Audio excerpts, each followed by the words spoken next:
Randall. Nice to see you. And thank you for taking your time to this interview. So, Absolutely, my pleasure. it's our great honor to have an interview with you today, especially on Sunday.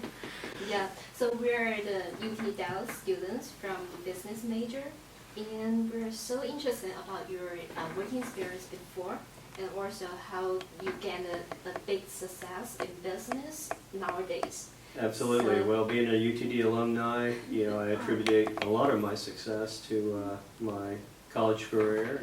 oh, very cool.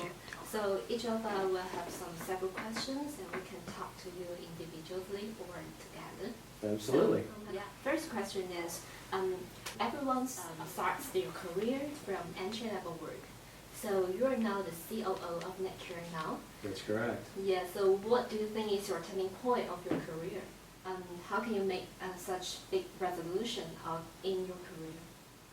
Well, as a COO, the important thing is to make sure that your company's operations run effectively. We provide customers a medical service, and so we manage a network of doctors, around 200 doctors. So important to the operations of our company is making sure when a patient wants to see a doctor that our doctors are available and that our call center agents are nice and friendly. And we're dealing with people that don't feel so well, and it's important that we provide great customer service through the entire part of their medical visit. So let's see, well, I started out as a computer programmer out of school in the oil and gas business at Arc Oil and Gas. And so I was actually given the opportunity to work in a gas accounting department, and I started making changes to a gas plant allocation program. It was a COBOL program. And so, I took on that task, and I modified the program to make sure it was running effectively.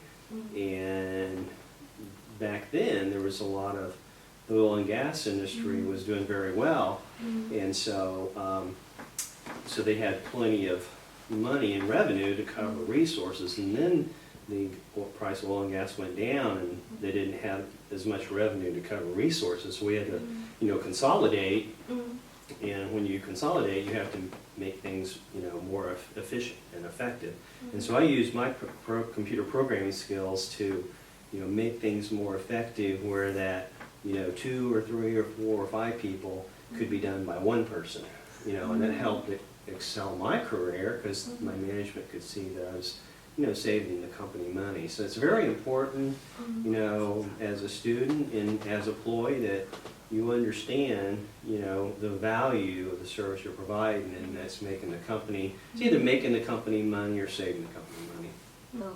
My second question is, since you are the CEO of the medical service company, and you are also the director of business analytics of Citigroup. So how can you adjust this different responsibility to be a CEO, CIO, COO of so many companies? Well, that's a very good question.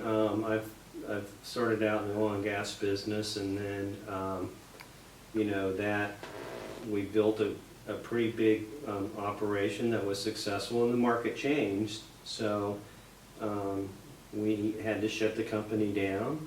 And so I had the opportunity while there to work on my Master's of Business Administration, and I also had the opportunity to work on doing an initial public offering of another company while I was at that company.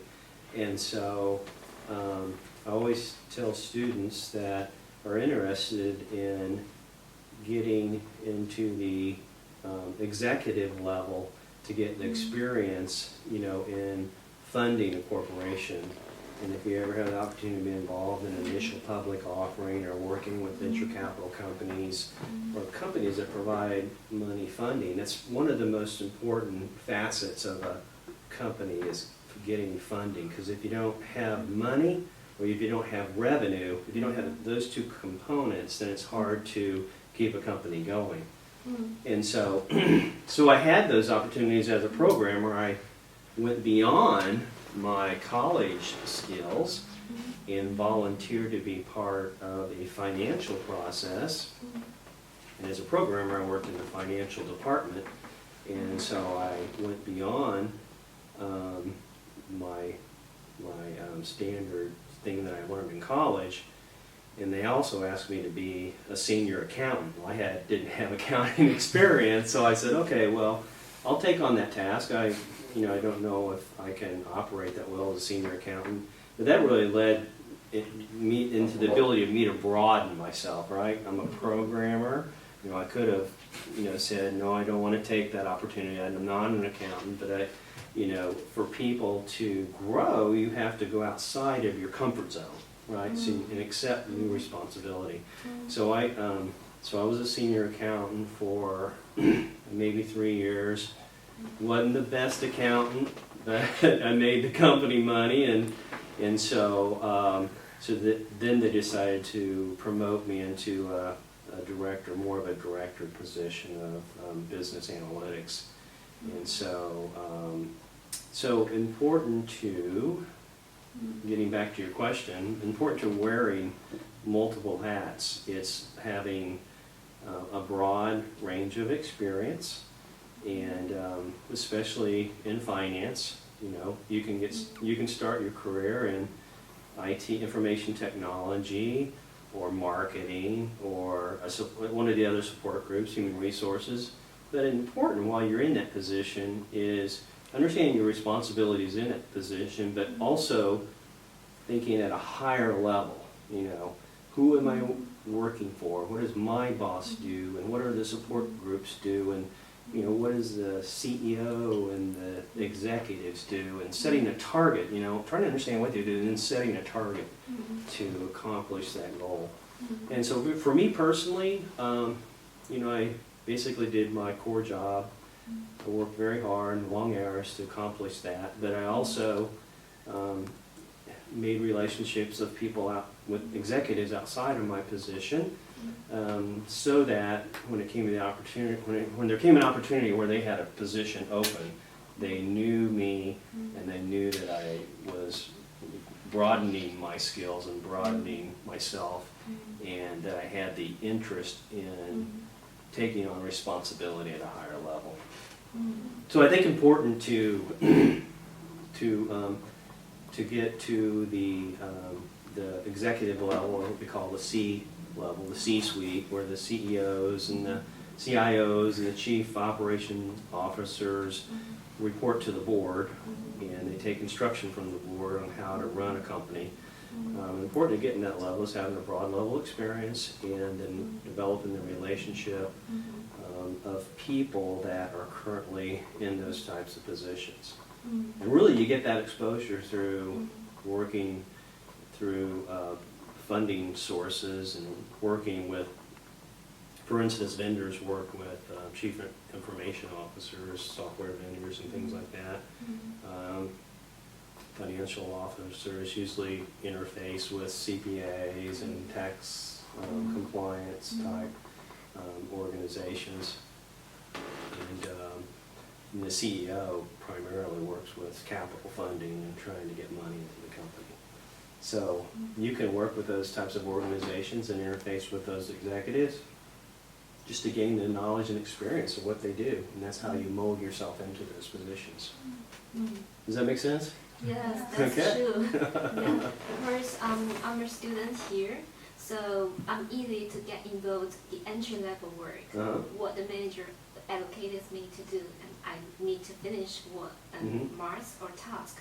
But I seldom think, like you say, in a higher level, to understand the whole business model of the company. Right. Yeah, and to see the relationship between different departments. Right. And how they make profits from the whole company, their whole model. Yeah, how they make money and how they get revenue, and how they keep customers happy, and how they develop new products and get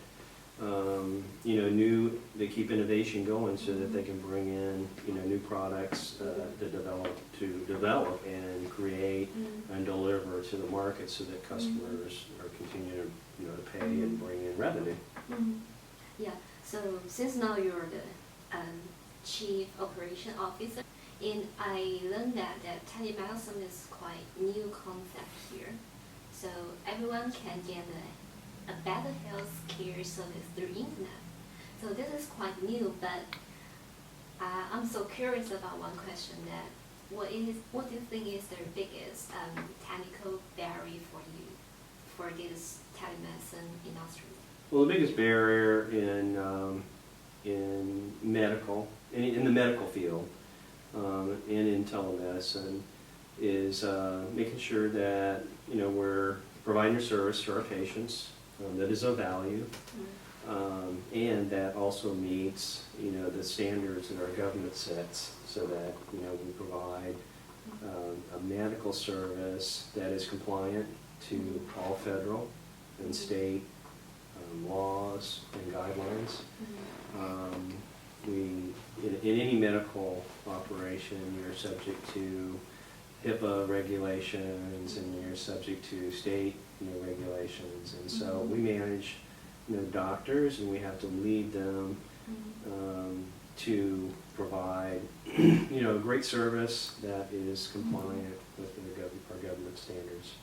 And really international standards, because we're starting to provide services internationally. So it's a real huge task to understand all the various rules and laws and regulations. But it's also very important in the medical field to understand this.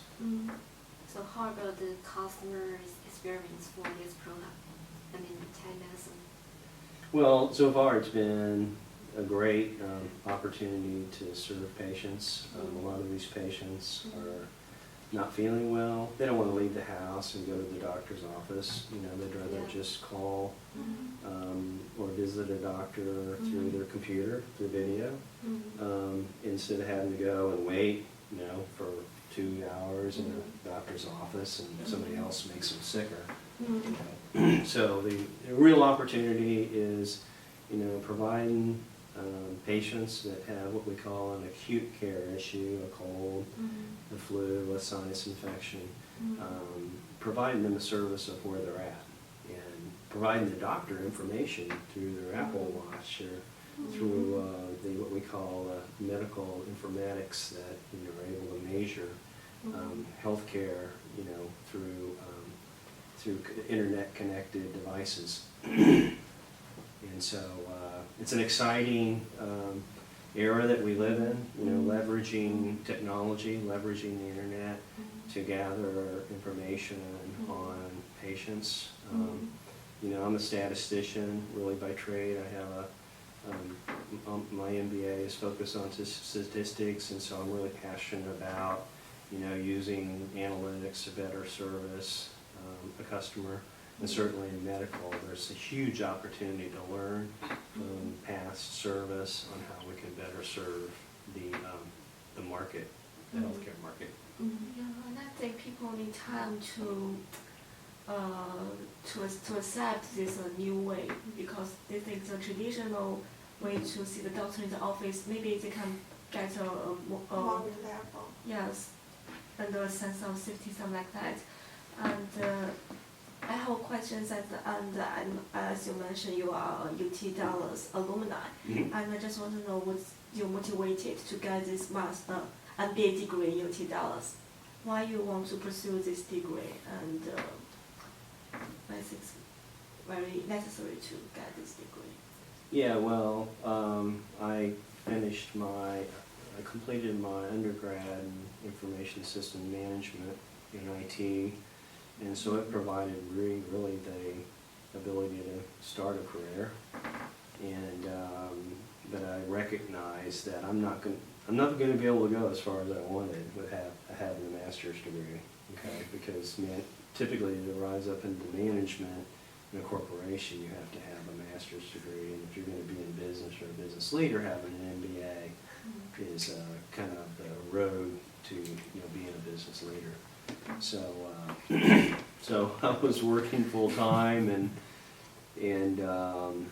you know, had a family, and so I knew it was going to be a major sacrifice, you know, to have to go to work after hours and working on my degree in the evening. And so, and it was very hard, but you know, I certainly attribute, you know, my success in getting into the executive level based on decision to go to UTD for my master's degree. So, most of your previous experience are related to business analytics, and I'm also a student major in BA. So, what do you think is the development trend of this field in the future, and do you have any suggestion for the students who are going to start their career in this area? Well, certainly there's, you know, business analytics is growing, you know, with robotics and with artificial intelligence, and all that is based on information. Yeah. And so, in certain fields, just gathering information is a real challenge. When I worked at Citigroup, when I worked at a company called the Associates, which was acquired by Citigroup, you know, we had operations around the world, and gathering the information from those operations to be able to analyze was a huge task. They called it ETL, extract and transformation and load. The process is extract, transformation, and load. So say that you have, you know, 100 organizations that you have to gather information from. You basically have to, you know, have a data structure, and you're gathering information from very, very sophisticated Oracle systems or very sophisticated databases, and then sometimes you're gathering information from, you know, an Access database or from Excel or even from a paper ledger. And then you're basically getting it standardized and formatted into a database, okay, so that you have a standard, you have standard information that you can easily interpret, okay? So just to be able to do the analytics is, you know, for a statistician is one task, but being able to interface with the programmers to be able to gather their information and put it into a database is another task. So you really have to understand all of those tasks. You have to understand the business, because if you're not putting the data in the right place and the data is not interpreted correctly before it's put in to the right place, then your results of your analytics is going to be wrong. Sure. I heard a lecture yesterday, and the speaker told us that the most important test in your work you cannot learn from the school. Yeah. Just like the data cleaning, right? Data cleaning. Yeah. All school teachers cannot. Maybe they are willing to tell you how to do this kind of job, because the data in the lectures is very limited, and in your daily life, and when you are working something like that, when you're working, you will meet a large number of the data. Yeah. Yeah, so it's And very in all industries, there's different acronyms and trying to figure out what, you know, they stand for. Especially in medical, there's a lot of different, you know, acronyms, and so the doctors will, you know, write these things on a prescription, you know, and scribble it, you know, and you have to try to translate what that means. You know, and you have to ask the doctor what that means. They're busy, and they're gonna get probably upset, and you know, oh, I don't have time for you, and it's like, well, you have to make time for me because I'm developing a process so that we can analyze this information. And so you have to, you know, get these key people to slow down, explain to them, you know, what you're trying to learn. You have to take the information, say they write SIG and, you know, blah, blah, blah, blah, blah, SIG, take 4 tablets, you know, 2 times a day. You're like, well, what does SIG mean? And so it's kind of Greek for, you know, instructions for the patient, you know.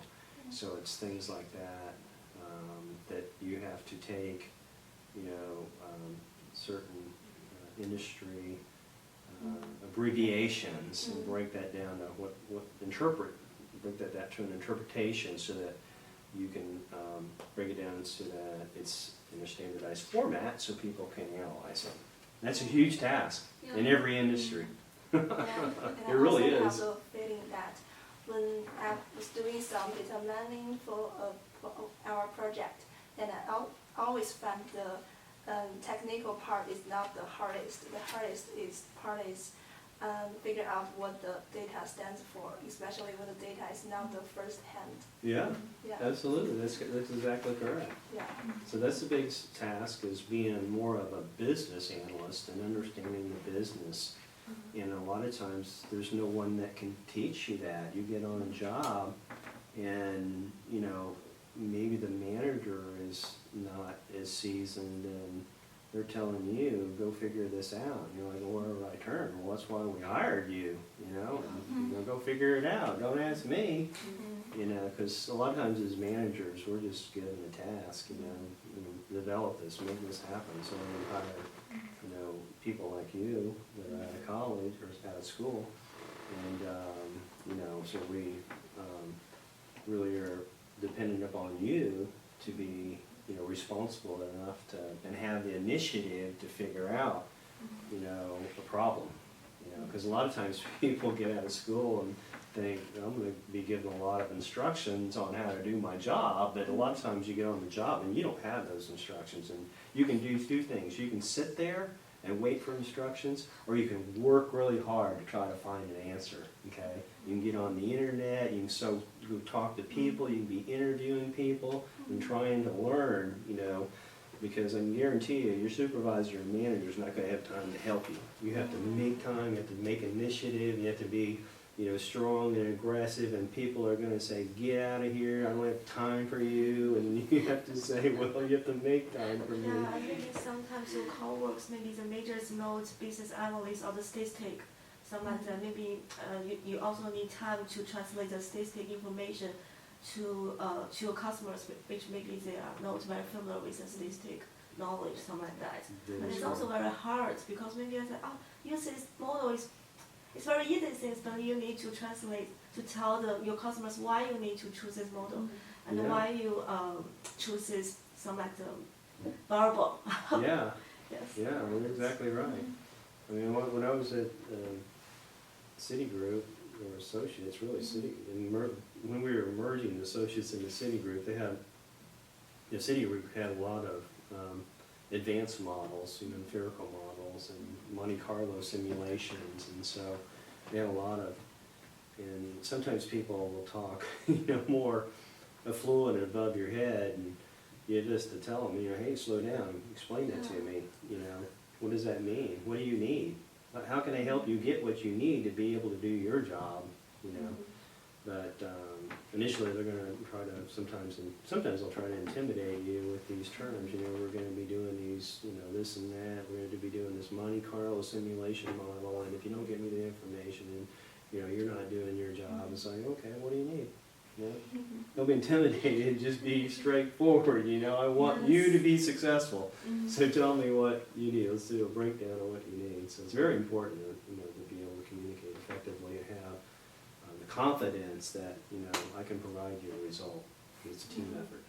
Yeah, every work has its hardest parts, and for business analysts, especially for how to explain that data to outside people. Yeah. Yeah. Yeah. And I still have a question that since you are always in the management team of different industrial like finance, marketing, pet control, that's I look at your LinkedIn profile and you start your own business in 3 or 4 industrial. Why do you choose Canada's industrial? Well, let's see. That's a tough answer. That's a tough question to answer. I was in oil and gas for 10 years, and the market turned, and so I really didn't make the decision to go into finance. You know, the decision was made really for me by, you know, searching for a job, and so you know, that's why it's important to have diversified skills and confidence in yourself.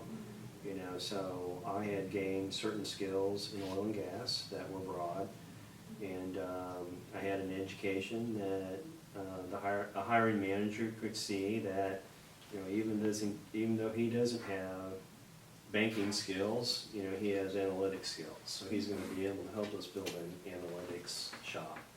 And so that's how I transitioned from oil and gas into finance. And then when I was in finance and when our company was acquired by Citigroup, I did 3 years of the integration. And then they asked me to move to New York, and I didn't see that was a fit. Couldn't get my family to move, so I had to make a decision. And an individual that had worked for me had recently sold a software company. He wanted to build a telemedicine company, so he asked me to come on board as his chief operating officer and build a telemedicine company. So I took up that opportunity. Had no idea about medical, but I did know that I had the leadership skills to be able to acquire the correct resources, correct people to help build the company, and then also help sell the concept and be able to get investors interested in investing in the company. So I guess the main thing is, have broad skills and have confidence in yourself that you can, add value, lead people. Probably, one of the most challenging positions I've been in is starting, my own company, and building up my own company, because, that requires yourself finding capital resources and being able to pay people and make, payroll every 2 weeks. Can be a lot of stress when, you have to bring in revenue and capital and make sure that you have sufficient resources to pay all the expenses. And so, but it's a lot of fun and it's very challenging. I'd say probably, one of the most stressful positions in a company is the chief executive officer, because they really are responsible for the strategic direction of the company, and then getting enough money in and making sure that there's enough revenue in to cover, all the expenses. And that's a daily thing that you carry with you. It's a very important task that the CEO does, is to make sure that everybody's doing their job, and make sure that we got plenty of revenue or capital coming in to cover the expenses. Yeah, and I think through your experience, I think the most important thing is to try new things and learn knowledge as much as possible, because life is just like a chocolate. You never know what will happen. That is correct. Life is like a box of chocolates. Yes. So you never know, what opportunity you're going to be given. You certainly don't have to accept that opportunity, but if it looks like a good opportunity, then why not try it out? It may have nuts in it and you don't like nuts, or it may have caramel, it may have something you don't like, but hey, if you can adapt to that, then that's great. If you can't, then go on and find, some place. So have the confidence to go on and find some other